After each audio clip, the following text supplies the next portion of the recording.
Salut tout le monde, comment vous allez? Ce matin, on va causer Traxxas VX3. Il était temps, ça fait longtemps qu'on les attendait, avec une sérieuse mise à jour sur la gamme, surtout 2 roues motrices.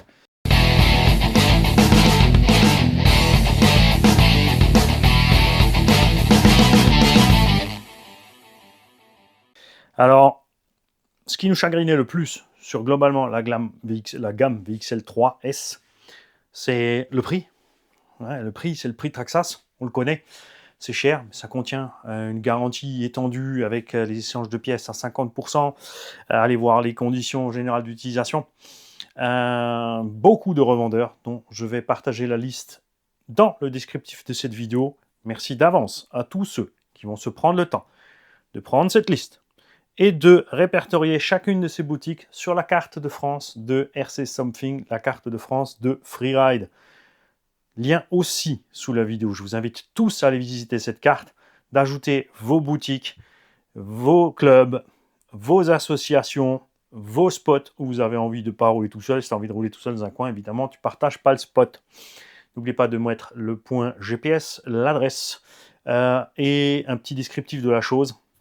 Donc, boutique spécialisée 1.10, 1.8, boutique spécialisée compète, boutique spécialisée nitro, boutique qui fait tout, spot 1.10, 1.14, 1.8, 1.5, thermique bienvenue, attention pas de thermique, pas rouler le dimanche, il y a des voisins, prévu que le dimanche parce que justement en semaine il y a du monde et pas le dimanche, genre une zone industrielle, ce genre de choses. Plus vous mettez des détails et mieux c'est.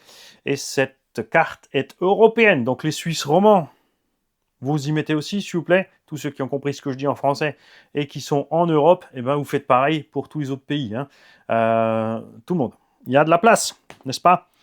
Speedération aussi en Espagne, là-bas, si tu mets tes petits points de spot et les boutiques, c'est cool aussi. J'ai pris personnellement le Rustler VX3, puisque modèle phare de la gamme de roues motrices. Même en 4x4, d'ailleurs, c'est le plus vendu de la gamme. Ils ont fait le Rustler 4.2, le Slash 4.2 et arrive le Stampede 4.2. La gamme 4x4 a évolué un peu moins puisqu'ils avaient déjà d'autres évolutions avant, mais on en causera aussi, vous en faites pas. Le Slash 4.2 a 2-3 petites choses que le Rustler n'a pas 2-3 petits trucs que le Rustler a, même si c'est à la base le même châssis entre les deux. Donc le Rustler est avec le châssis bas depuis le début. L'ancien Slash de roue motrice avait un châssis haut et un châssis centre de gravité bas en option. Maintenant, il est livré d'office, ce qui le rend donc plus agréable à rouler sur des surfaces type petit circuit. Personnellement, je suis quand même un grand fan de l'ancienne version avec le châssis haut. C'est plus dur à rouler, ça se renverse plus vite, mais ça passe partout, malgré que ça ne soit qu'un petit 2 roues motrices. Et le Stampede 4.2, lui aussi, avec son châssis très haut au centre, garde-sol donc central de malade, lui, il est resté comme ça, mais c'est celui de la gamme 2 roues motrices qui a reçu le plus de modifications. Il a complètement un nouveau châssis. Ça a été repensé par rapport au reste de la gamme.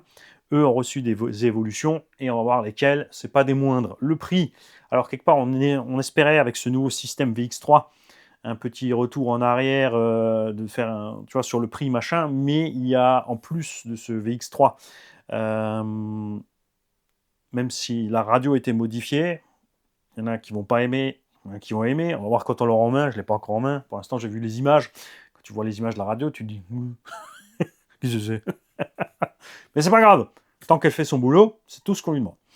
Et qu'elle est agréable à avoir en main et qu'elle est toujours précise. Comme moi, j'aime bien la radio Traxxas TQI.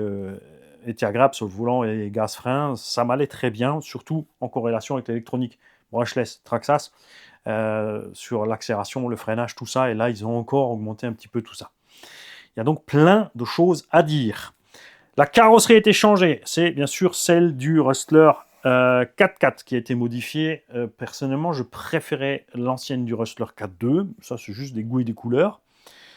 On a reçu des nouveaux pneumatiques et c'est loin d'être tout. Il y a un changement de look et vous allez voir que les petits upgrades sont sympas. Mais d'abord, nous allons causer de ceci. Personnellement, j'ai pris le pack parce que c'est ce que vont faire beaucoup de gens qui débutent. Simple utilisation, Comme dit, il y a une cinquantaine de boutiques qui vendent du Traxas en France. Et petit message de Sébastien, Jouet Club à Sirens. Il a dit, c'est bien beau de commander sur tel ou tel site pour avoir 50 ou 60 euros de remise, mais vous n'oubliez pas, précisément quand vous achetez des grosses voitures, même des moyennes, hein, même un indice, on va dire, quand vous aurez un problème de garantie, que vous pensez être une garantie, vous allez devoir renvoyer le véhicule. Les frais de port pour un carton de ce genre, avec l'assurance pour être tranquille, vous allez être entre 25 et 30 euros. X-Max, c'est à 50 euros et plus. Hein. Si arrivé sur place, le problème n'est pas un problème de garantie, mais un problème de mauvaise utilisation. On a vu des gens renvoyer des machines, notamment chez Brights Modelism. Vous avez fait un joli post sur Facebook, merci à eux, de quelqu'un qui avait roulé dans la mer avec un TRX4 et qui estimait qu'il avait droit à une garantie alors que tous les roulements étaient bloqués, rouillés et même le moteur avait complètement... Tu vois, tout était rouillé. Le sel a tout flingué. Et cette personne estimait avoir droit à une garantie parce que c'est écrit sur la boîte waterproof. Oui, mais dans la notice, c'est écrit étoile, étoile. Après l'utilisation dans l'eau, il est impératif de rincer le véhicule à l'eau claire jusqu'à ce que tout soit propre, de le démonter, le graisser, le huiler. Il faut lire les notices dans ce genre de cas, très précisément. Donc, tu vas dans ta boutique, tu prends ton petit pack, au lieu de la commander ailleurs pour économiser quelques euros. Parce que, comme dit, tu as 2 ans de garantie, et sur ces 2 ans, si, tu vois, il y a l'aller et retour. Si c'est pas garanti, tu vas te payer l'aller et retour. Donc 50 balles dans ta face, déjà, donc ton économie, elle est partie. D'accord? Ici, nous avons le système complet Traxas. Donc les prises Traxas qui sont sur le véhicule. Attention, ils te disent bien, si tu modifies les prises, tu peux le faire, hein, chacun fait ce qu'il veut. Mais si tu modifies les prises, tu n'auras pas une prise en charge en garantie sur l'électronique à ce moment-là. Tu peux utiliser des adaptateurs. Je ne suis pas un grand fan des adaptateurs. Moi, personnellement, je préfère souder tout de suite. Plus tu as de connecteurs et plus tu vas avoir de sources de panne et de dysfonctionnement. Nous avons une 3S 5000. Alors attention, 3S dans le petit Euromotrice là. Si tu es débutant, je te déconseille de prendre la 3S. Si tu es débutant, prends le pack 2S. Une raison très simple, l'engin fait 2 kg. Un S au kilo, tu vas être bien. Il est déjà une soixantaine de km/h. L'engin est très léger, ça va aller bien. 3S, c'est vraiment furieux. Et d'ailleurs, on nous annonce sur le site Traxas ou même sur la boîte, je crois, une vitesse totalement délirante de plus de 60 à l'heure, 60 miles à l'heure, ce qui fait une centaine de km/h. Les packs Traxas sont ce qu'on appelle soft case, c'est-à-dire que tu as un étui souple autour et pas rigide. Une coque rigide contient juste l'enveloppe souple. L'avantage de la coque rigide, c'est que la coque elle-même va mieux résister si tu as un petit gravier, par exemple le châssis, la lipo, si tu vas taper quelque part, mais ça c'est à toi de prendre soin.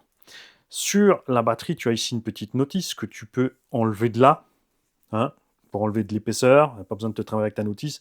D'un autre côté, ça fait un petit coussinet confortable.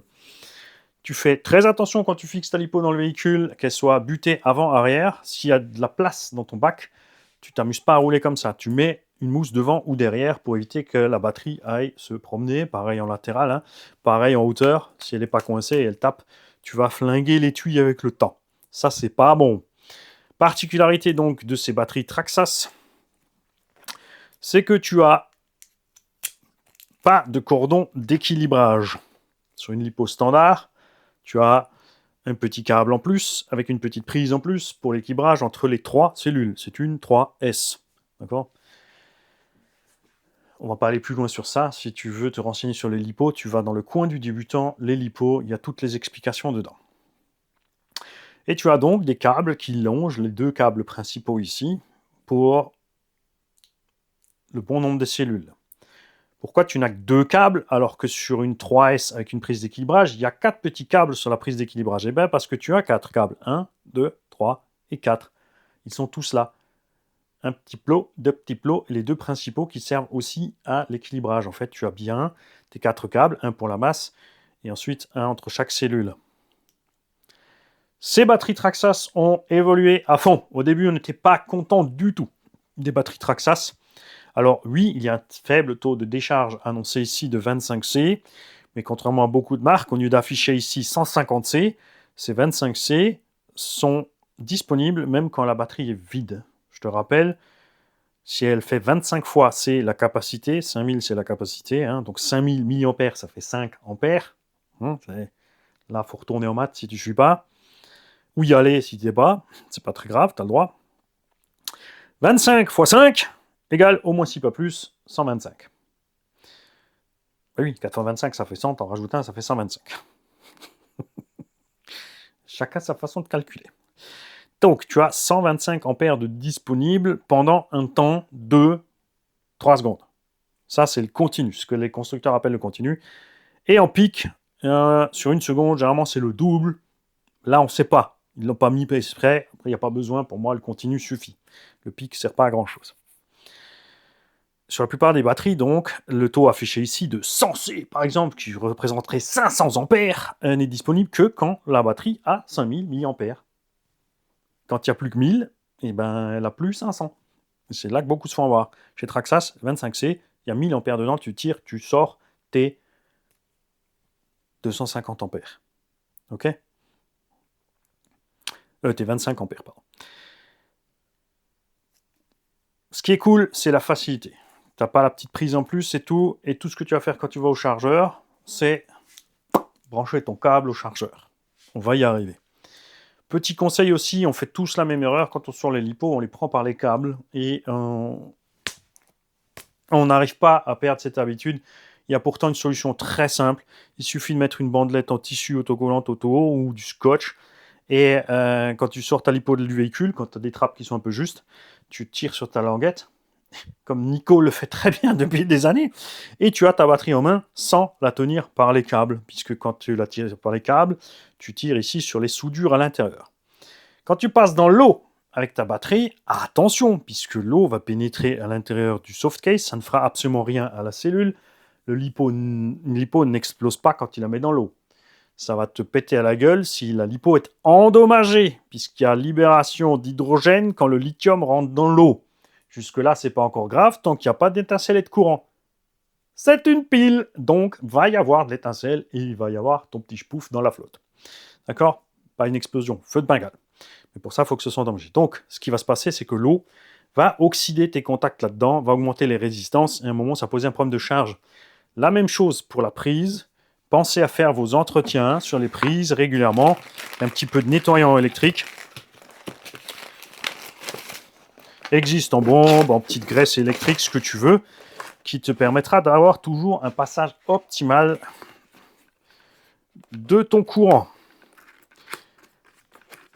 Les chargeurs, il y a toute une gamme, des simples, des doubles. Tu vas te renseigner sur le site Traxxas ou sur le site, par exemple, MRC, donc Model Racing Car en France, qui est l'importateur général Traxxas pour la France. Si tu as une boutique à porter, tu vas voir la boutique. Et je te le répète, va voir cette liste de boutiques. Je l'ai demandé exprès parce qu'on ne se rend pas compte de combien il y a de boutiques en France. Et même moi, quand j'ai lu cette liste, je ne connaissais qu'à peine la moitié des boutiques qui sont affichées sur cette liste. Si vous êtes dans la Creuse, Creuse modélisme, les amis. Big Toff, toi tu es dans le 23, la Creuse c'est dans le 23, donc je pense que tu es sûrement déjà allé voir Julien. Julien qui a une particularité sur sa boutique, c'est qu'elle est mobile. Eh oui, parce que les coûts de bâtiments sont devenus complètement dingos dans ce pays, c'est du grand n'importe quoi. Donc pour les entreprises, c'est très compliqué. Donc Julien a choisi l'option mobile, ce qui n'est pas plus mal, puisque c'est vrai que quand tu as une boutique qui est engoncée dans une ruelle, si les gens ne savent pas que tu es là, ils ne te trouvent pas. Hein. Ou alors il faut que tu sois vraiment sur tous les réseaux sociaux, à toujours tendre la main, alors que quand tu te promènes dans ta région, tu es connu déjà régionalement, ce qui est déjà pas mal. Ce petit chargeur, c'est le EZ-Peak Plus 3S. Peut charger donc 2 et 3S, pas plus. Si, normalement, il a déjà non, il n'a pas la... c'est pas celui pour le 4. Tu le branches, il se met en route, il clignote. Ici, tu choisis ta fonction, donc storage, donc pour le stockage. Si tu as roulé la batterie vide, tu mets en stockage, ça va la charger à peu près mi-charge, en gros. Si elle est pleine, quand tu es en storage, il va vider la batterie, ce qui est beaucoup plus long, puisque les chargeurs chargent bien, mais généralement déchargent à très faible puissance, puisque pour décharger, ils sont obligés de convertir ton courant en chaleur. Et ils utilisent juste en fait le ventilo pour vider la batterie et un petit peu de résistance. Résultat, ça vole généralement pas super haut, n'est-ce pas? Tu as la fonction rapide. Donc là, il va charger rapidement la batterie et s'arrêter dès qu'une des cellules a atteint 4,20. Personnellement, je charge toujours en équilibrage ici, à chaque fois pour être tranquille. Là, tu peux choisir tes batteries si jamais tu as encore des NIMH. Ici, tu peux choisir ta puissance. Cette bande de LED est multifonction, c'est-à-dire qu'au début, ça va se mettre en route, ça va clignoter. Ça t'indique à peu près le pourcentage de charge de la batterie. C'est pour ça que tu as petit 2 barrettes, 3, 4, 5, 6 barrettes. Et ici, quand tu appuies, ça va allumer 1 ampère, 2 ampères, 3 ampères, 4 ampères ou 5 qui est le maxi. D'accord? Ici, tu as la fonction start ou stop. Tout le reste est automatique. Tu peux relier ces chargeurs ou certains modèles de ces chargeurs à ton smartphone pour avoir toutes les infos détaillées. Si jamais tu as une batterie standard qui a encore une prise d'équilibrage, c'est prévu ici. 2 et 3S, qui répond aussi au fait que Sun Charger ne fait pas la 4S. Donc tu mets ton cordon d'équilibrage, tu mets ta prise. Si c'est une batterie standard, tu vas mettre ton adaptateur vers ta batterie standard, ton cordon d'équilibrage là. Et alors je suis pas sûr, mais je crois qu'il y a une manip à faire pour dire au chargeur qu'il ne charge pas, parce que sinon il alimente en fait ces deux petits sticks ici, et toi en face tu n'as rien sur ta batterie standard, donc il ne comprendra pas, il croira qu'il n'y a pas de batterie chargée dessus, branchée, ça ne va pas aller, et donc il faut lui signaler que tu charges en mode, dans un autre mode et pas en mode ID. Du coup il coupe l'alimentation ici pour éviter l'accident, et tu alimentes ici. C'est les chargeurs qui ne sont pas programmables, c'est d'office alimenté partout. Certains, il faudra le smartphone, d'autres non. Pourquoi je ne me suis pas intéressé plus à cette fonction? Parce que quand je prends le pack Traxxas, c'est pour me servir du système simple Traxxas. Je branche, hop, moi je suis déjà réglé sur balance, tu le fais qu'une fois, c'est réglé. Je suis sur l'hypo, la charge comme tu as envie. 1C, c'est une fois la capacité, c'est 5 ampères. 1, 2, 3, 4, 5. Donc en 1 heure, quand elle est entièrement vide, plus ou moins, avec l'équilibrage encore, ça peut être un peu plus long, parfois c'est plus court, parce que tu vides jamais totalement ta batterie. Tu le mets en route, et t'attends que ça bip, c'est fini, il n'y a rien à faire. C'est quand même sympa ce petit système, pour ceux qui n'ont pas envie de se prendre la tête à programmer des chargeurs ou plein d'autres choses. L'engin arrive en plusieurs coloris. Nous avons bien sûr le Solar Flare, je suis pas fan. On a le orange et bleu, le rouge et bleu, et une nouvelle version noire. Alors, j'ai pas pris le noir, puisqu'on a déjà plein de carreaux renforcés noirs, ou d'autres couleurs, mais d'une seule teinte. Et du coup, orange et bleu, hein. Au hasard, comme ça. On peut voir sur la boîte, puisqu'ils ont fait beaucoup de marketing sur la boîte déjà, personnellement. Moi, je suis pas fan. Moi, j'aime bien acheter la caisse, la sortir de la boîte et découvrir, au lieu de regarder 3 plombes, la notice, le site ou le BINS. Tu as bien sûr, maintenant c'est moderne, le petit QR code sur la boîte pour te renseigner. Tu n'as pas besoin de le scanner là, tu vas sur le site Traxxas. Mec, réveille-toi. On a un nouveau look sur le plastique qui a reçu un petit look carbone. On a une barrette rapide pour la fixation de la batterie. On a un nouveau variateur. On a un nouveau moteur. On parlera ça en détaillé. Ils ont enfin changé la suspension. Ils ont changé les couleurs des pièces qui sont ici déjà HD. Et je vous invite à faire attention en parlant de HD, puisque les 2 roues motrices n'ont pas les mêmes cardans à l'arrière que les 4 roues motrices. Les 4 roues motrices ont reçu la série de cardans Max Spec, donc les plus gros, les plus énormes, avec les gros moyeux, alors que les 4.2 ont juste les cardans renforcés. Ça suffit en 4.2, ça ne fait que 2 kg. Les 4.4, eux, sont à 3 kg, 3 kg 200. Donc là-bas, ils ont mis, bien sûr, les cardans renforcés. C'est sûr. Alors, je ne peux pas te dire encore, je ne suis pas allé voir si sur le Stampede d'Euromotrice, même s'il n'est pas vraiment plus lourd, comme c'est un Monster avec des roues un peu plus grosses, est-ce qu'ils ont mis les cardans renfaux aussi seulement, qu'ils ont mis donc sur le Rustler et Slash d'Euromotrice, ou s'ils ont là-bas aussi passé sur les plus gros, d'accord? Là, on te cause des nouveautés à l'intérieur, donc le nouveau système VX3 qui reprend bien sûr la programmation du VXL3, ce qui veut dire que tu as ton petit interrupteur marche-arrêt ici, sur lequel tu restes dessus à la mise en route. Tu attends, tu lâches surtout pas tout de suite si tu veux programmer. Je te parle de la programmation, je te parle pas de la mise en route. Ne mélange pas les pinceaux. Tu restes dessus, ensuite ça clignote une fois pour te dire mode sport, donc marche avant-arrière normal, freinage normal. Si ça clignote 2 fois, tu es en mode circuit, c'est-à-dire que tu n'as plus de marche arrière, parce qu'il y a des circuits où la marche arrière est interdite. C'est vrai que si tu te retrouves à l'envers, le nez contre l'autre, tu vas pas mettre gaz vers lui pour tourner. Donc rien ne t'empêcherait aussi de faire marche arrière, de te barrer avant de le toucher. À la base, ils ont dit qu'il n'y a pas de marche arrière sur le circuit parce que c'est dangereux s'il y en a un qui recule et l'autre il avance. Mais quand tu as fait demi-tour et que tu es face à face, c'était exactement au même point. Moi je dis que c'est les nitros qui sont jaloux parce qu'ils n'ont pas de marche arrière. Et la troisième position qui est le mode training, donc 50-50. La puissance est coupée en deux. Attention, que la puissance, pas la patata. Il y a une différence entre oui, la puissance et la patate. C'est que l'engin va aller aussi vite de 0 à moitié puissance que de 0 à fond. On ne réduit pas la réaction, on réduit juste la Vmax, coupée brutale en deux. Donc s'il roule à 60, toi tu vas t'arrêter à 30, mais de 0 à 30, ça va être le même 0 à 30 que quand tu es pleine puissance. Donc ça reste violent. Alors en 2S ça va, en 3S ça reste violent. On a enfin reçu un ventilateur sur le variateur de série, fixé avec un capot qui ne se barre pas, ça c'est cool. Le moteur, quant à lui, a reçu des ouvertures, parce que ça c'était notre problème avec le 3652. Dans la série 2 roues motrices, tranquille. Avec le poids des 2 roues motrices en 3500 kV, ça ne posait pas de problème. Dans la série 4x4, c'était un peu limite. Dans le Slash, ça passe parce que les roues sont plus petites. Dans le Rustler 4x4 et encore moins, bien sûr, dans le Stampede, l'ancien Stampede, le vieux Stampede, le plus court, le moteur était déjà trop à la limite avec l'étagement, c'était pas top. Et ils ont donc passé à 3200 kV. Je suis quand même allé voir sur le site les dimensions du moteur, puisque l'ancien était à 36,52. T'enlèves le cache pour mesurer.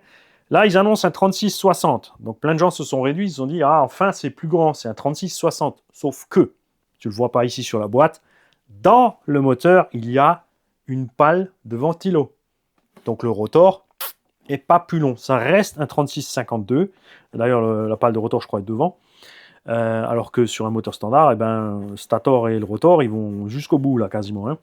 Donc on a toujours un 36,52, mais ils ont diminué les kV, ce qui augmente donc un peu le couple. Le bobinage est plus grand, on va diminuer la consommation et la chauffe. En plus, comme dit, qu'il soit ventilé, c'est cool. La nouvelle radio qu'on va découvrir, nouveau pneumatique, ça c'est cool. L'ancien Rustler avait des petits pneus Pico à l'arrière, des pneus rainurés devant. Ce qui était bien dans le sable, dans l'herbe ça allait, et ailleurs non. Sur les véhicules de loisirs, moi j'aime bien avoir des pneumatiques tout-chemin, donc des pneumatiques qui sont moyens partout. C'est vrai que les petits picots sont excellents sur le sable ou sur certaines surfaces, mais mauvais sur d'autres, et surtout, ça se bouffe très vite. Là, ils sont passés sur des Sledgehammer ST. Donc, un pneu bien résistant. Je ne sais pas aller voir si c'est belted ou pas, on verra si ça ballonne ou pas. Mais il ne devrait pas être trop lourd par contre. On a reçu les GTR pour remplacer les anciens Amorto qu'on n'aimait pas du tout. Ils fonctionnaient bien. Traxxas a toujours eu des amortos qui fonctionnent super bien, que ce soit plastique ou alu, ça fonctionnait bien, mais capuchon qui s'arrachait, tige molle, etc.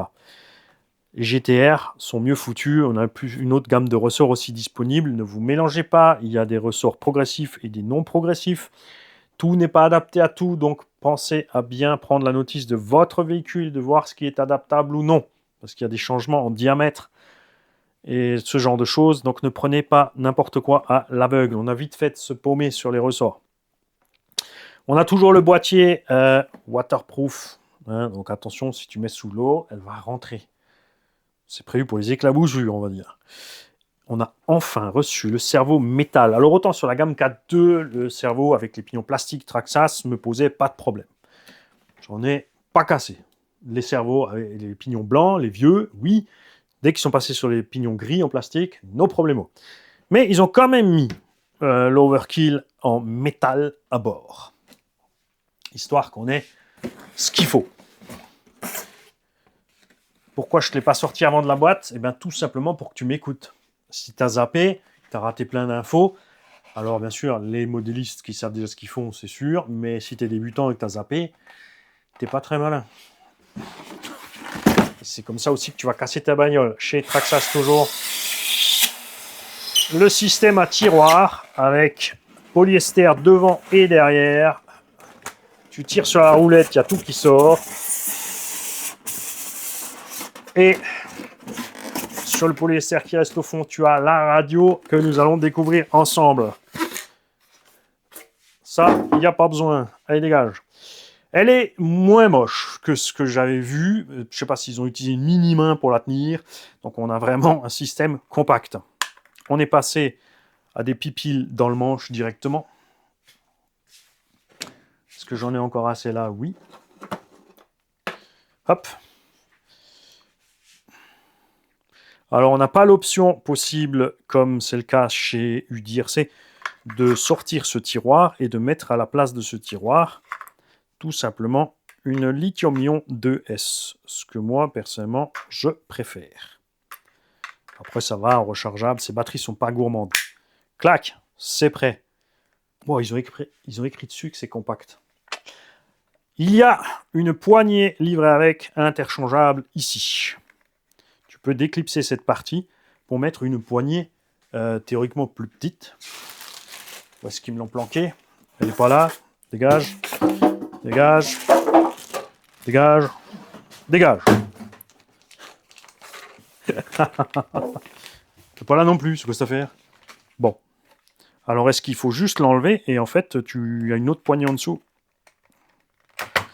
Mani va tout casser parce qu'il faut lire d'abord la notice et qui va faire le bourrin. Et effectivement, tu peux virer la poignée pour te retrouver directement avec ta petite mimine.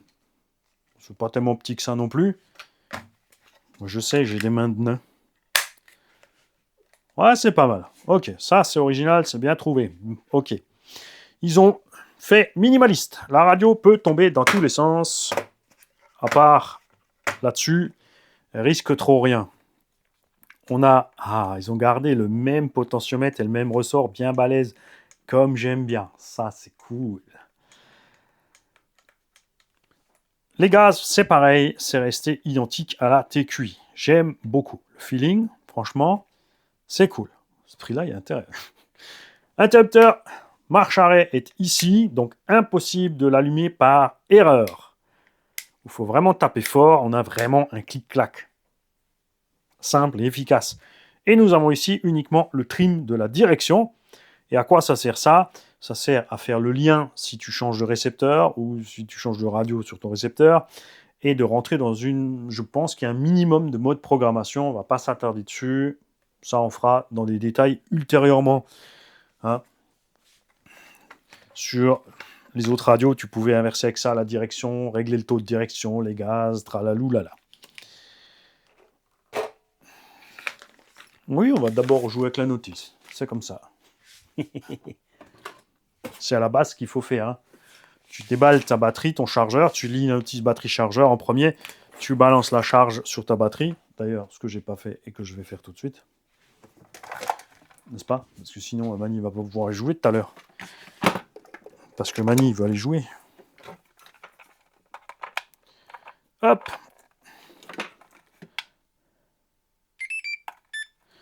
Voilà, tiluli tutitut, ça charge. C'est parti. Tu reçois, bien sûr, la clé pour serrer ou desserrer les roues. Je te conseille de toujours contrôler. Alors, ça sera peut-être assez serré au moment où tu pars. Et c'est là où on se fait souvent avoir. Au bout de 5-10 minutes, quelques coups sur les jantes, les machins, ça va se débloquer un peu. Et c'est Mimi, c'est rare, c'est là. Mais merde, tu vas perdre ta roue ou abîmer l'hexagone. Ouh. La notice... Hyper compact, comment mettre la carreau, la batterie, les piles, allumer, rouler. Il n'y a plus la chouette petite notice papier avec l'éclaté en noir et blanc et toute la rêve des pièces. C'est pas grave puisque c'est sur le QR code. D'accord, ça c'est juste le blabla international pour la garantie, le machin, le bidule. Il te donne des petits stickers pour mettre ton numéro quelque part. Ça va, ils ne se sont pas trop foulés sur les stickers.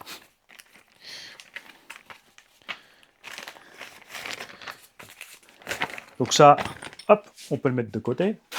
On peut virer les ciseaux. Hop. On va mettre la radio de côté aussi, pour pas qu'elle tombe, parce que Mani il est un peu manchot, donc il faut faire gaffe.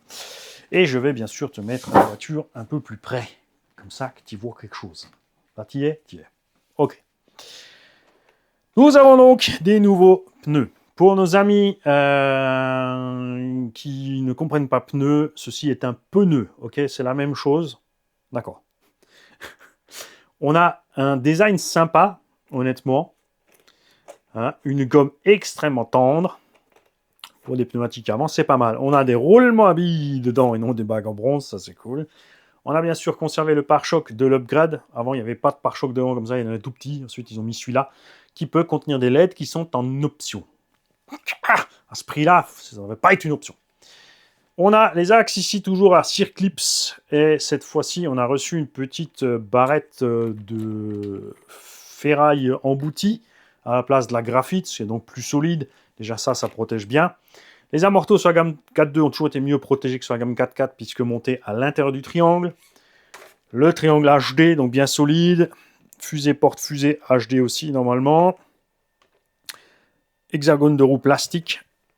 Et les biellettes en plastique flex. Ce qui va à merveille. C'est un engin de loisir. Et ce qui est génial, c'est que justement, quand tu vas taper sur le côté, regarde, ça peut flexer. Donc, tu vas casser moins vite, quoi que ce soit ici, que ce soit sur la direction. Bon, devant, il n'y a pas de transmis. Ou arracher une pièce, parce que c'est lui qui encaisse. On a bien sûr les bras HD à l'arrière qui viennent de la série 4.4. Ce sont les mêmes que sur la série 4.4. Et là, tu peux constater effectivement que l'amorto est toujours devant. Il dépasse. Je suis pas trop fan de ça. Jamais été. Il y a des milliers de marques qui font ça. Et pareil, je ne sais pas pourquoi ils s'obstinent. Moi, j'ai déjà prévu... Reste là, toi. De mettre les protections du bon vieux Stampede. Il faudra bien sûr éventuellement couper un petit peu pour passer à côté du châssis ici. Un petit cut dedans pour que ça passe. Bonjour d'ailleurs à Juju RC Cut. Je parle de cut. Allez voir sa chaîne. Il vous a fait des super vidéos sur le Yikang 1/8. Comme ça vient de la série 4.4, tu as aussi ces trous-là ici qui ne te servent pas en 4.2, qui sont prévus sur les 4.4 pour l'option bar stab. Le châssis plat. Et enfin, ça fait 15 ans, 20 ans que j'attends ça.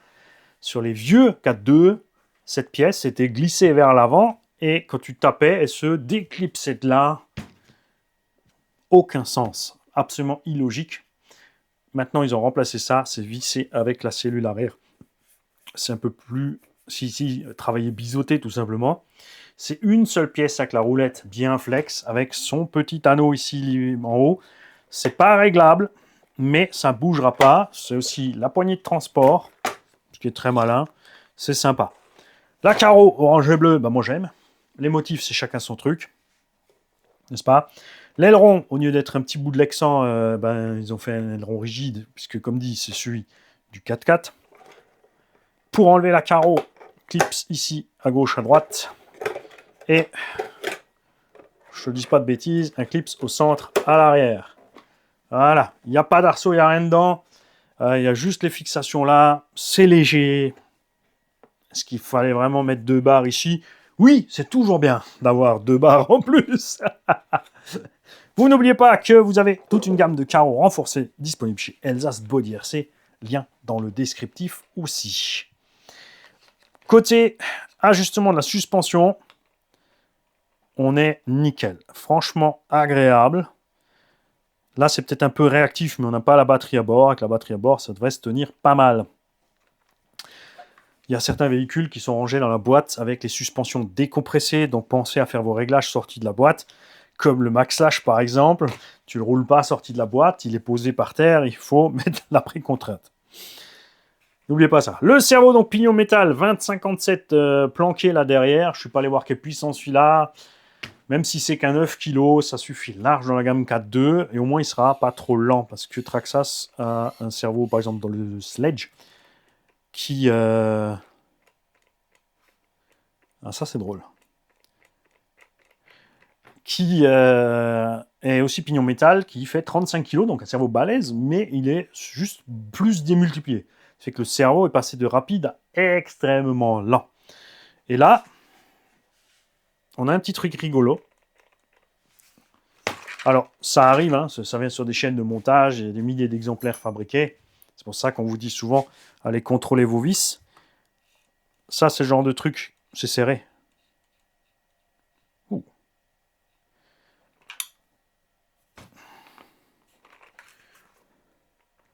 J'ai le palonnier qui se balade. La vis est serrée pourtant. Alors, est-il possible que la vis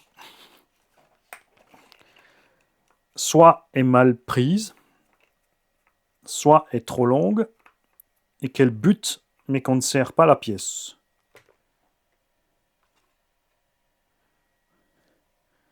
Ok, bouge pas. Ça, c'est le genre de choses où j'ai besoin de vous, ceux qui ont des Traxxas VX3. Si vous avez constaté la même chose, il est important de faire le retour à vos boutiques, d'accord? Et les boutiques vont ensuite le signaler au SAV de Model Racing Car, qui vont pouvoir contrôler ça.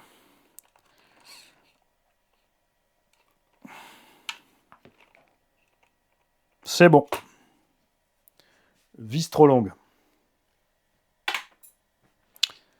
Parce qu'elle était bien serrée, j'avais pas envie de forcer plus, peut-être qu'elle serait rentrée plus, mais au risque de péter.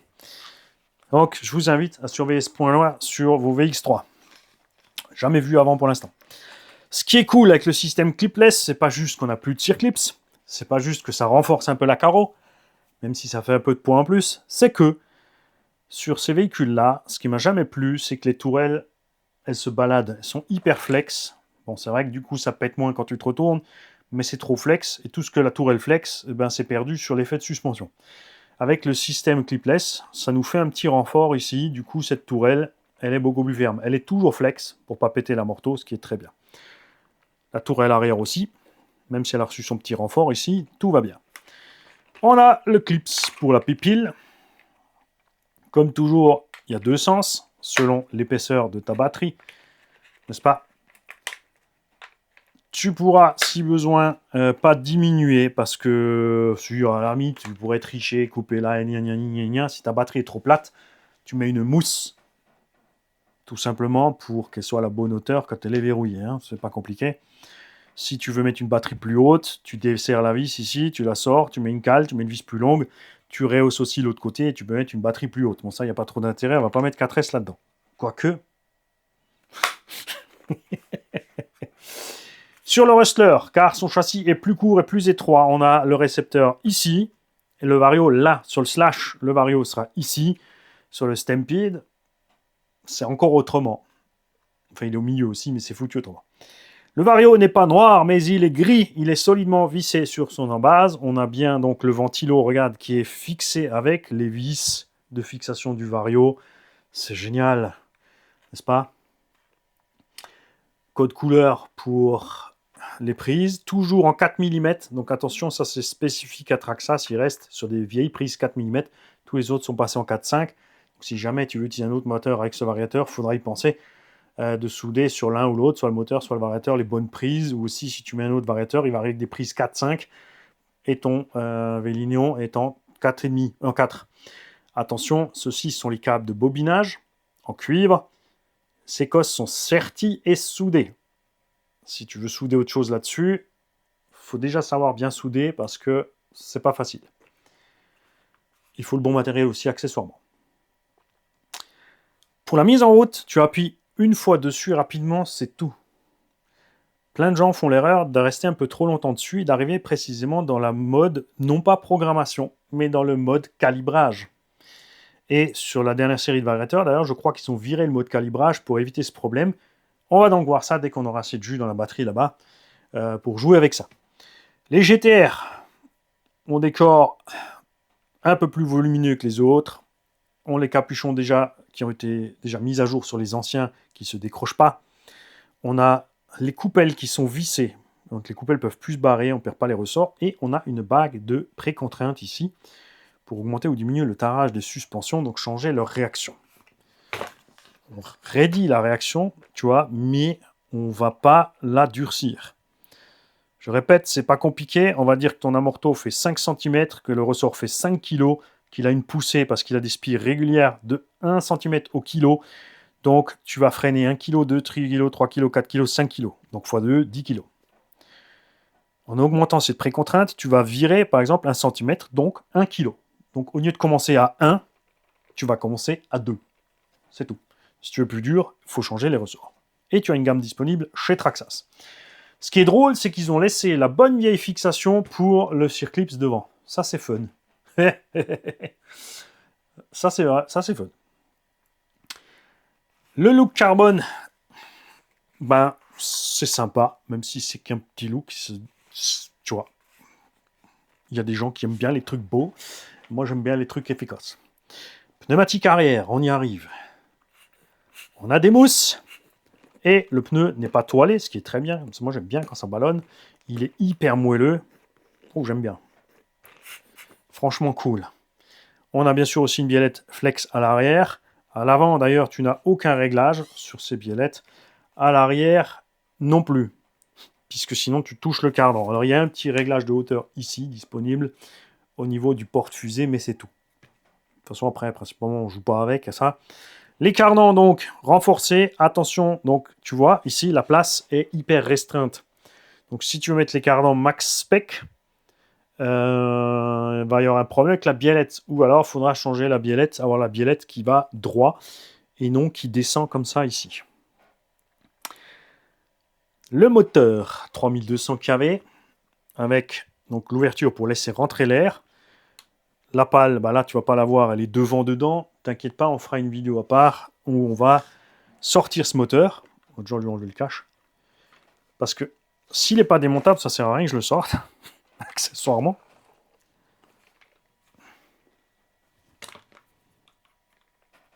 Sors de là, t'as reconnu. Ton bout de joue.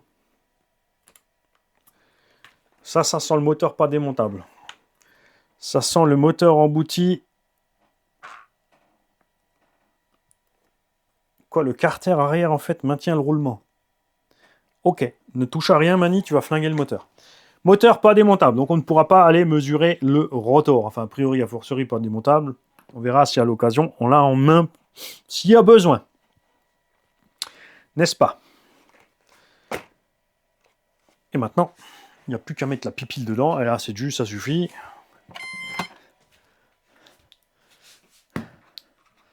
Comme toujours, tu prends grand soin de mettre proprement ta batterie à l'intérieur. Tu fais gaffe à tes câbles. Tu y vas en douceur.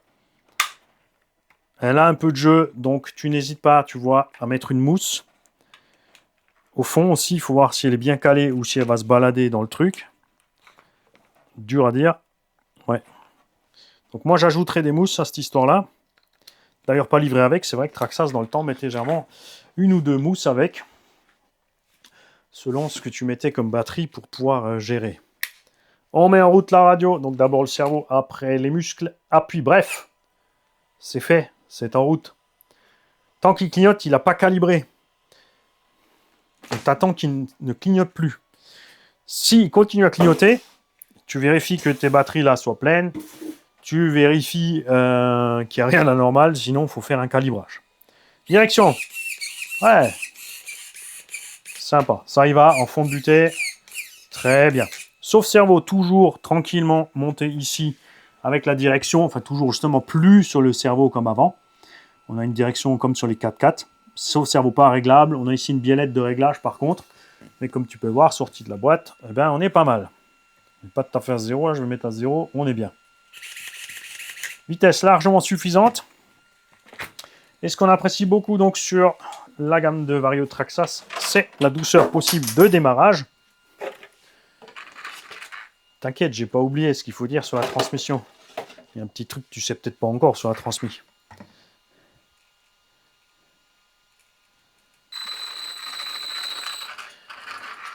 Là, je suis parti vraiment méga tranquille. On a du cogging, on va pousser un peu plus. C'est bon.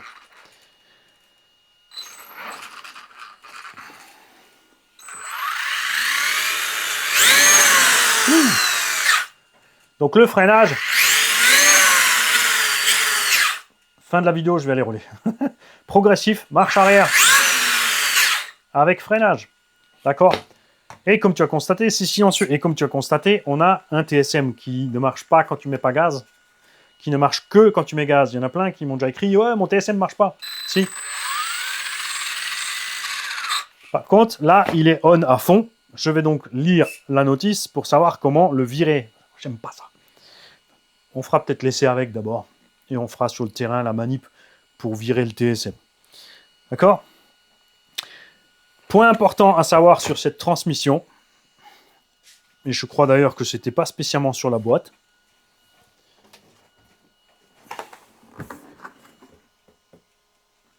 Effectivement, c'est pas sur la boîte.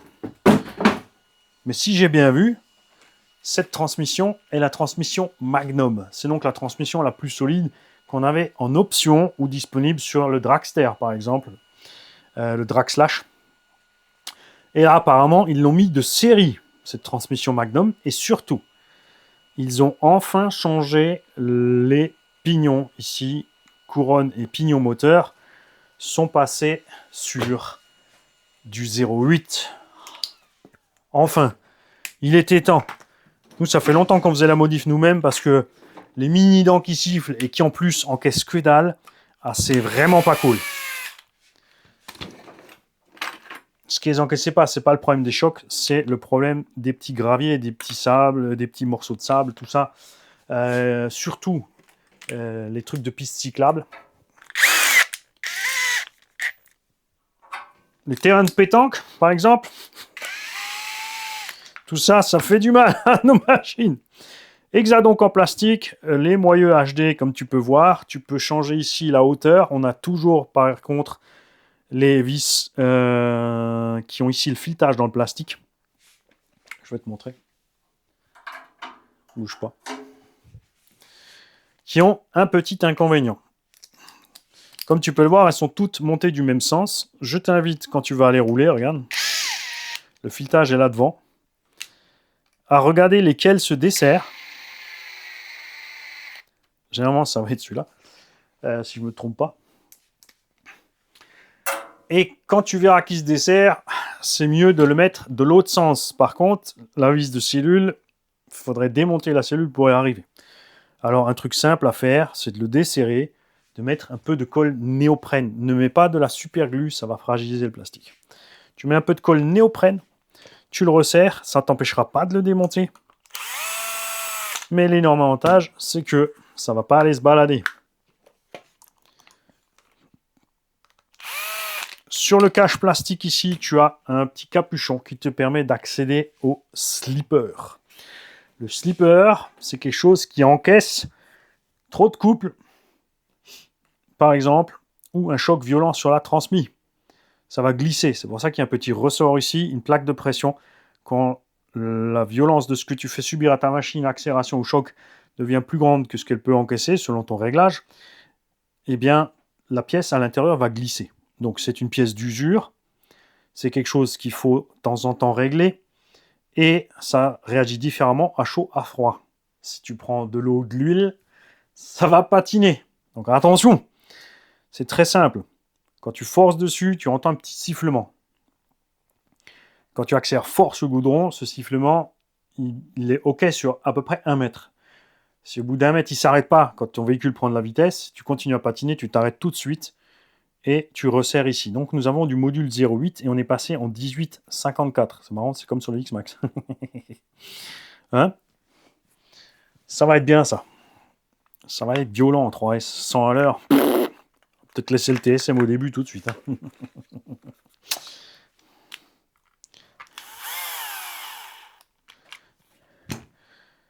Donc, tu feras gaffe.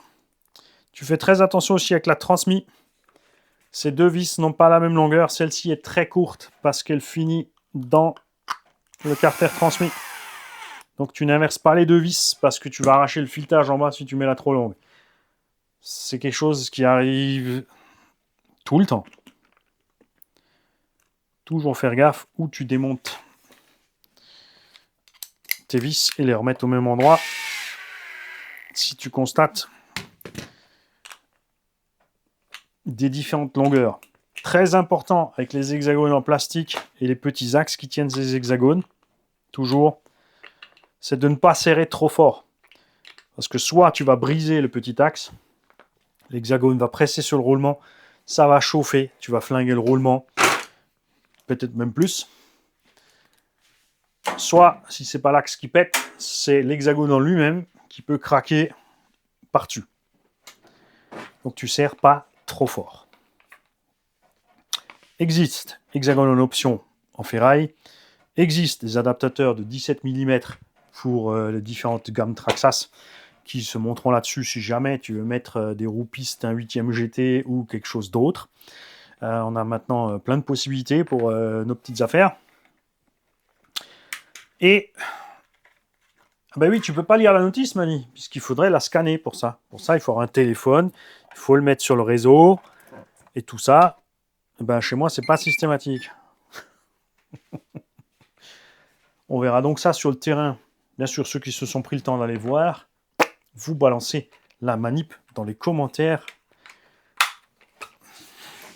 pour que celui qui veut savoir tout de suite soit au courant. Accessoirement, tu vas même m'aider moi. Comme ça m'évitera de devoir aller voir comment ça fonctionne pour virer ce truc-là. Pour remettre la carreau, clic, clic, c'est fait. On va voir aussi autre chose.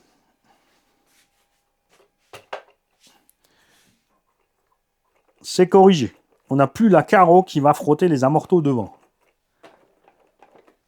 Pas très grave, petit coup de ciseau en général, ça faisait le boulot, mais là, ils l'ont réglé d'eux-mêmes. C'est sympa quand même. Il n'y a plus qu'à rouler. Pour l'instant, tout de suite, là, un point négatif que j'ai, c'est que les roues ne sont pas en face du passage de roue. Elles devraient être 1 cm derrière par rapport à là. Tu vois, ça c'est bizarre. On le verra jamais de la vie en roulant. Je vais quand même mettre un coup de ciseau.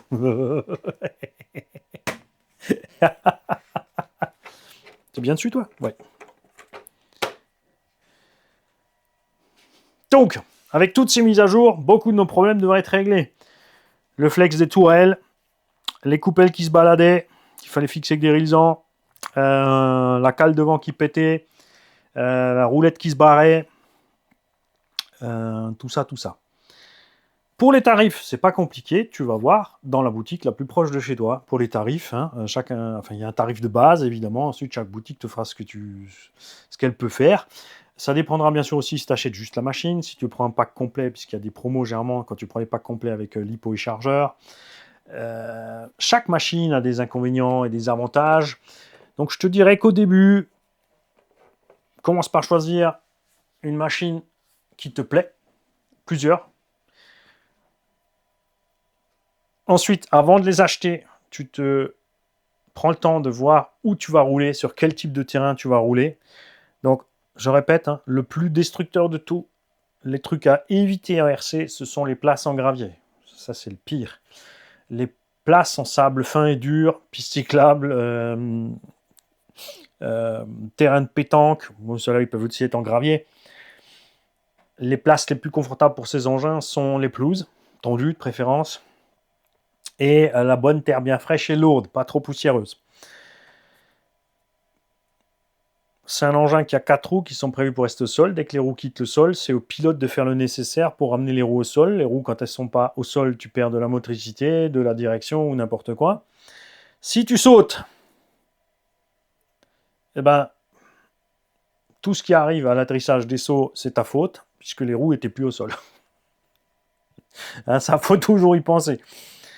Le reste, on le fera en roulant pour vous expliquer un petit peu, enfin voir déjà comment il réagit sur l'assiette, au niveau de l'équilibre du véhicule, comment on peut corriger grâce frein. Évidemment, c'est un 2 roues motrices, on peut corriger moins qu'en 4x4. Il faut anticiper le coup. Parce que souvent, on dit que les 4x4, les 4x2, c'est mieux pour démarrer, mais les 4x4 sont plus simples à rouler, mais nécessitent plus d'entretien, sont plus chers, consomment plus si tu roules à la même vitesse qu'un 4x2. D'un autre côté, une fois que tu sais rouler ton 4x2, ton 4x4 sera plus simple à rouler aussi. Si tu roules toujours qu'en 4x4, quand tu files un 4x2, tu recommences au début. Mais ça, c'est vraiment un besoin de chacun. L'idéal, c'est de pouvoir, bien sûr, tester chez quelqu'un ou sur une petite échelle ou n'importe la différence entre 4x2 et 4x4 pour savoir où tu es à l'aise. Ensuite, une fois que tu as défini ton terrain, ton budget et les véhicules qui te plaisent, avant de foncer, t'écris à ta chaîne préférée, il y en a plein. Je ne te dis pas qu'il faut écrire à moi. Et tu écris dans les commentaires, ils sont là pour ça. ce que les gens pensent de tel ou tel véhicule. Pourquoi les gens? Parce qu'il n'y a pas que mon avis qui compte, comme ça tout le monde peut mettre un petit peu son grain de sel, et tu peux voir ce qu'il en ressort. Si tout le monde te dit c'est une bouse, tu peux te dire, ouais, effectivement, je vais peut-être l'éviter. Si tu es 50-50, donc là tu peux dire ça dépendra du terrain et de l'utilisation. Si tout le monde te dit c'est top, tu peux y aller. Ça ne veut pas dire que tu n'auras pas d'ennui avec, selon ton terrain et ton utilisation. Hein, donc, relativiser un petit peu. Moi, ce qui compte pour moi, c'est que le véhicule me plaise. Moi, j'ai plein de terrains dispo, donc c'est facile. Il faut que le budget par rapport à ce que j'ai colle. Donc, une voiture pas chère peut avoir des petits points faibles, des trucs fragiles, machin. Évidemment, quand tu tombes sur des véhicules pas chers qui encaissent tout, c'est top. Un véhicule très cher, je serais bien sûr beaucoup plus critique avec et je ne leur pardonnerai pas d'avoir une direction naze si la caisse est chère, comme certains, d'avoir une transmission pas assez solide par rapport à ce qu'on a en puissance à bord, tout ce genre de choses. C'est pas parce que l'engin peut rouler 3S que tu dois rouler 3S. Comme je l'ai dit, là on a 2 kg en 2S, tu seras déjà bien. En 3, évidemment, tu vas accélérer la dégradation du véhicule, augmenter les possibilités de se cracher violemment et de détruire le véhicule. Tu devras faire plus souvent tes entretiens si tu roules fort et que tu fais toujours mouliner les diffs et tout dans le vide. Ça va de soi. La flotte, on en a causé tout à l'heure. Il faut être prêt pour la flotte. Il y a 2-3 petites choses à faire. Pareil, tu passes voir le coin du débutant, le coin du dépanneur. Après aussi, il y a plein de choses à faire, surtout après la flotte. Donc tout ce que je peux te dire, c'est que tu veux que ton véhicule vive longtemps et que tu ne te tapes pas d'entretien et que tu veux rouler beaucoup, tu évites la flotte et tu évites de rouler avec pleine puissance. C'est le conseil le plus simple que je puisse te donner. Et apprends à rouler avant de vouloir absolument sauter. C'est vrai que les jeunes voient des vidéos backflip, front flip, ils sont à fond là-dedans. Ils sortent une caisse du carton, ils appuient pied dessus et ils font un massacre. Surtout quand tu vois ces grands pros claquer la gâchette, gaz, frein. Non. Gaz, frein. Ok, enregistre ça. Et si tu comprends pas, je t'invite à aller dans un magasin de bricolage, demander d'essayer la perceuse à percussion la plus puissante qu'il a et d'enfoncer la gâchette à fond tout de suite en bloquant le fourré. Là, tu vas comprendre pourquoi Mani t'a dit gaz. D'accord? Pensez-y. Tous les à-coups que tu mets à ta radio, c'est des à-coups que tu mets à ta transmission sur les gaz. Pareil pour la direction. Ça, laisse tomber, c'est pas bon. Tu accompagnes ta direction à zéro, ce qui permet aussi de voir les réactions du véhicule. Si tu lâches bêtement, la direction revient à fond tout de suite. C'est pas l'idéal. Et en plus, chaque fois que tu claques ton potard, ton ressort, le cerveau, lui, il fait pareil, etc., etc.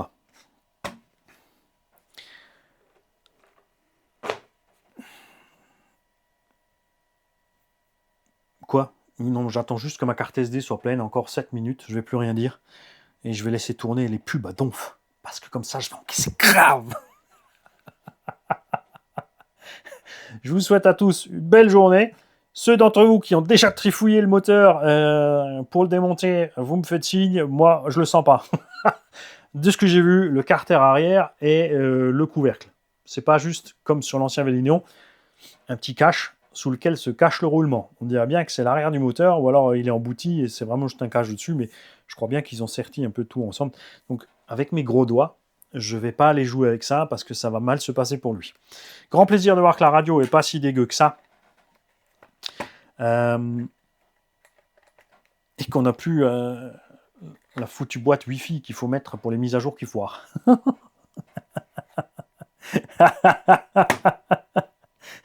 Je vous souhaite à tous un bon dimanche. J'attends avec impatience vos commentaires. T'aimes, t'aimes pas, t'en sais plus, tu veux rien savoir, t'en peux plus de Traxxas, tu adores Traxxas. Je veux tout savoir, d'accord? C'est débat ouvert. T'es pas content avec, tu balances, c'est pas grave. Ça va te faire du bien. Et le but ici, c'est que tout le monde soit content à la fin, conscient de ce qu'il achète. S'il y a des choses à modifier, je t'en parlerai après l'essai. Honnêtement, depuis le temps que cette gamme 4.2 existe, on n'avait déjà pas trop de problèmes avec la première gamme. Et depuis le temps, il renforce. Donc, il n'y a pas de raison d'être pas content. Et maintenant qu'on a un Rustler 4.2 ici, avec donc un moteur en porte-à-faux arrière, là aussi, tu vas voir le coin du débutant. Il y en a qui sont persuadés que quand on dit ce porte-à-faux, c'est forcément derrière. Non. Le moteur peut être en porte-à-faux arrière. Le moteur peut être en porte-à-faux avant. La transmission peut être en porte-à-faux arrière ou avant. Hein? Donc, par exemple, tu peux avoir une transmission montée là derrière et les triangles de suspension qui vont devant. Tu peux avoir une transmission montée là et les suspensions qui vont vers derrière. Donc, la transmission elle-même est en porte-à-faux. Le moteur peut être en porte-à-faux de la transmission en porte-à-faux du châssis. Il ne faut pas tout mélanger. N'est-ce pas? Plein de détails. Je te le répète. Coin du débutant, coin du dépanneur. Passe voir ces vidéos. Si tu as des questions sur des modèles, tu passes sur les playlists. C'est un réflexe que vous devez avoir sur toutes les chaînes. Allez voir les playlists. Playlist par marque, par modèle. Généralement, moi, je laisse une playlist par marque. Quand j'ai pas beaucoup de modèles de cette marque, je vais juste faire la playlist de la marque. Quand j'ai plein de modèles, c'est le cas chez Obao, Traxxas, Arma. Il faut que je le fasse d'ailleurs pour Yikon qui commence à augmenter ses modèles, YCC, tout ça. C'est que j'ai classé par exemple par 2 roues motrices. Rustler, Slash et machin. Donc tout ce qui est une base commune en fait sur une playlist. Puisque la panne qu'on aura sur ce Rustler 4.2 sera la même que sur le Slash 4.2. Et hormis si c'est sur le châssis, ça sera la même chose sur le Stampede 4.2. Les 4x4, c'est la même plateforme. La Rally, le Slash, le Stampede, le Rustler. Tu vois. Donc tu vas fouiner un petit peu là-dedans. Tu passes dans les commentaires. Je lis tous les jours, tous les commentaires qu'on me fait. Si jamais tu n'as pas de réponse dans les 24 heures, c'est un délai que tu dois attendre parfois. Je passe une fois par jour. Donc si tu es passé juste après le délai, tu es bon pour 24 heures. Si tu passes avant, tu auras une réponse au bon moment. Quand je peux passer plus, je passe plus. Mais base-toi sur une fois. Sois patient. On ne peut pas toujours tout avoir tout de suite dans la vie. Hein. Et entre-temps que tu aies ta réponse, de ton côté, tu fais le travail de te renseigner. Tu sors ta notice, tu vas voir les vidéos du constructeur, les plans, tu te renseignes un peu. Et après, c'est top parce que si tu as trouvé toi-même et moi je te donne la réponse et on tombe sur la même réponse, c'est cool aussi. Si tu trouves quelque chose que nous, on n'a pas trouvé, tu reprends ton commentaire, tu nous écris, j'ai trouvé la panne, c'était ceci, ceci, cela. Palonnier de cerveau, faites gaffe, faites-moi penser que je remonte l'info. Le risque avec ça, par exemple, un palonnier de cerveau desserré, c'est qu'il est en plastique. Ce qui est bien, si tu prends un gros choc trop gros, c'est le palonnier qui va sauter au lieu de flinguer quelque chose dans la direction. Jamais eu de problème sur ces modèles, ils sont trop légers. Il y a plein de petites dents dans ton palonnier plastique et plein de petites dents sur ton moyeu en plastique, sur ton moyeu en ferraille. Et si ça a du jeu, tu vas flinguer le palonnier. Déjà, tu vas rouler, ça va zigzaguer, surtout avec le TSM. Hein. Ça va être chaud à corriger pour lui. Et après, tu vas flinguer ton palonnier de cerveau. C'est pas grand-chose, c'est une toute petite pièce de rien, mais tu vas être en panne. Parce que si tu es débutant, tu as forcément pris un palonnier en stock. Évidemment. Ensuite, tu vas te taper une commande, si tu n'as pas de boutique à côté, pour un palonnier à 3 €. Tu vas te taper les 6 € de frais de port. Et tu vas attendre. Ça, c'est le genre de truc embêtant. Et c'est là aussi que c'est bien d'avoir une boutique à côté. Certaines boutiques n'hésitent pas, s'ils n'ont pas la pièce en stock, j'en connais plein, surtout les petites boutiques, qui vont rapidement aller démonter sur un modèle du rayon pour te dépanner, évidemment, quand c'est neuf et que ça t'est arrivé comme ça, parce que ça, c'est une histoire de garantie. D'accord ? Bon dimanche à tous. On se revoit sur l'essai de la machine. Si tu ne connais pas cette chaîne, non, l'essai n'est pas collé tout de suite à la vidéo. J'ai envie que les gens se prennent le temps de regarder la vidéo. J'ai envie de me prendre le temps de la faire, de présentation du modèle, qu'on en cause un peu dans tous les sens, de la gamme, du modèle, des choses typiques, de plein d'autres choses. J'aime ça. J'aime parler le jour, parler la nuit. J'aime ça parler toujours. Et ensuite, on se prend le temps de faire un essai complet où tu vois tout, absolument tout, au lieu de faire des 10 minutes condensées, excitées, où tu n'as rien capté, tu n'as rien vu, tu achètes le modèle et après, tu es planté. Prends-toi le temps. C'est quand même un gros investissement. Donc, c'est quand même plus sympa d'avoir quelqu'un qui se prend le tour, et qui a le temps de faire le tour. Et ensuite, pour te dire, tiens, méfie-toi, il faudra faire gaffe à ci ou à ça. Ça, c'est un petit point faible, facile à corriger. Ou de voir éventuellement, bon là, ça ne sera pas le cas, c'est sûr, certaines machines comme les petits MJX 1.14M qui sont sortis au début, avec un train avant complètement à côté de la plaque. avec des triangles qui butent les uns sur les autres, des cardans qui avaient des angles complètement saugrenus, ce genre de choses. Ou les corallivés, hein, tout ça, tout ça. C'est à ça que ça sert. Les gars, je vous souhaite à tous un bon dimanche et à très vite sur l'essai. Hop, hop, hop, où tu vas? Tu croyais être débarrassé de moi comme ça? Je t'ai vite imprimé l'arbre de programmation de la radio. Pour beaucoup, c'est du chinois, mais c'est très simple, puisqu'ils te disent exactement quoi faire. Je me suis pas penché dessus. Hein. Je suis monté, j'ai retrouvé ça sur le site Traxas. Je suis redescendu voir et vous expliquer tout ceci. Donc, pour activer ou désactiver le TSM, saisir la programmation accélérer en position neutre, tourner et tenir le volant complètement, appuyer sur 7 et relâcher. Donc, en faisant ceci,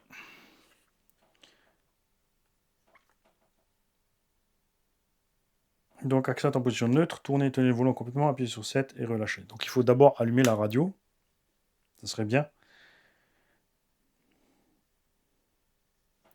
On braque à fond, on appuie 7.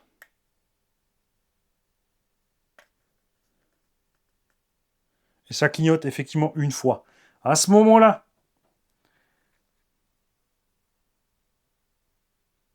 si c'est allumé, donc ça clignote en vert rapidement, si tu n'as jamais dit clignote en rouge rapidement sur la fonction 1. Ouais, voilà. Tu vois, là, il est activé. Là, il est désactivé. Ok. Et comme la mémoire est dans la radio, si j'éteins maintenant ici, ça pour moi c'est important parce que comme il est d'office réglé à fond ou rien, ça peut vite être saoulant ce TSM. Après, c'est vrai qu'il n'est pas trop mal calibré, le TSM Traxas. Mais moi, je préfère vraiment faire ce que je veux avec. Hop. Appui court ici. On attend que ça finisse de clignoter là.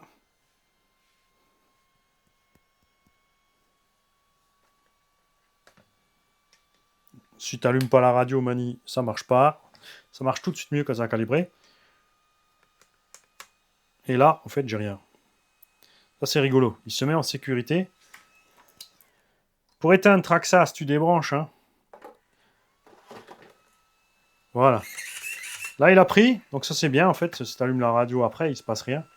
Et si j'accèle, j'ai plus de TSM. Ok. Je braque à fond. J'appuie le bouton 7. J'attends que ça clignote. J'appuie une fois. J'ai réactivé le TSM. Ok. Donc, super simple. Nécessite une petite habitude. Il y a des gens, des fois, qui disent que c'est compliqué. Je ne comprends pas. Ils savent tous se servir d'un smartphone qui est infiniment plus compliqué à utiliser. Faire de la programmation au PC, des machins, des bidules. Des montages vidéo, mais ils ne savent pas servir d'un petit bouton sur une radio. Tu peux donc activer ou désactiver le TSM, mais ne pas régler de combien il est enclenché.